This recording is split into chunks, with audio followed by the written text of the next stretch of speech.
Alors, cet ouvrage s'inscrit déjà dans une durée. Il a la volonté de s'inscrire sur les 20 dernières années. Les 20 dernières années parce que, en réalité, ce sont les 20 dernières années pour lesquelles j'ai travaillé sur ces sujets du numérique.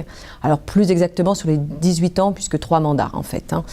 Et le numérique est arrivé très, très rapidement dans les foyers de tout à chacun, il est arrivé dans l'administration, il est arrivé également dans les bureaux des élus.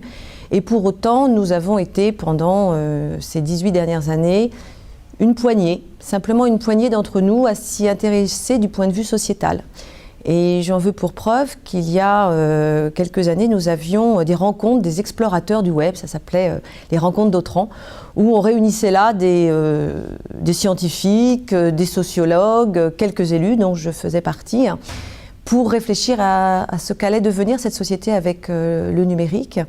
Et puis en 2009, donc il y a un peu plus de 5 ans maintenant, en 2009 arrive le sujet de la fracture numérique. Et un grand sujet où tout le monde dit mais les fracturés du numérique, ce sont les publics éloignés d'un point de vue de l'âge ou du niveau social. Et je vais prendre la parole parce que je suis représentante de l'Association des maires d'Île-de-France à ce moment-là, et je prends la parole en faisant le constat que la plus grande fracture qu'il m'apparaît à ce moment-là est celle des élus. Et que les élus sont des fracturés du numérique. Donc nous sommes en 2009 et vous voyez qu'on a mis un petit peu de temps à sortir de ces repères. Il y a donc 5 ans, on fait ce constat. Il va y avoir en même temps un autre constat qui va être porté à l'Assemblée nationale. À l'époque, il y a Madame Nathalie Kosciusko-Morizet qui est en charge de ces sujets, qui lance des ateliers pour l'Assemblée nationale qui s'appellent les élus Web 2. Et puis 5 ans plus tard, on se rend compte que rien n'a changé. Que rien n'a changé, nous avons dit, les uns et les autres, nous avons redit que ça n'est pas un sujet technique, ça n'est pas la technologie qui change le monde, c'est bien l'usage que les hommes et les femmes choisiront d'en avoir. Et puis, ça ne bouge pas, donc nous nous sommes de nouveau regroupés, les uns et les autres. Donc cet ouvrage concentre de nombreux contributeurs dans une logique de participation à la prise de conscience que le numérique est un sujet de société.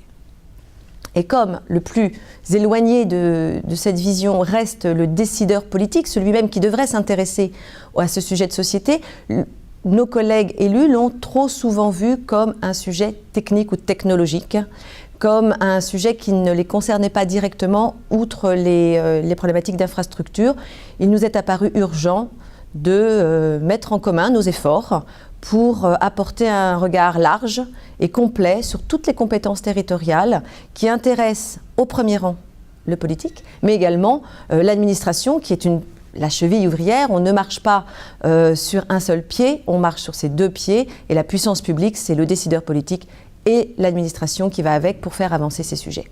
Donc cette genèse, elle a duré une vingtaine d'années, c'est comme une soupe qui mijote, et aujourd'hui c'est un concentré de tout ce qui se fait de bien sur l'ensemble des territoires de France, notamment dans les villes, dans les villages, qui atteste bien que cette mutation est à l'œuvre et qu'il faut que tout à chacun se l'approprie.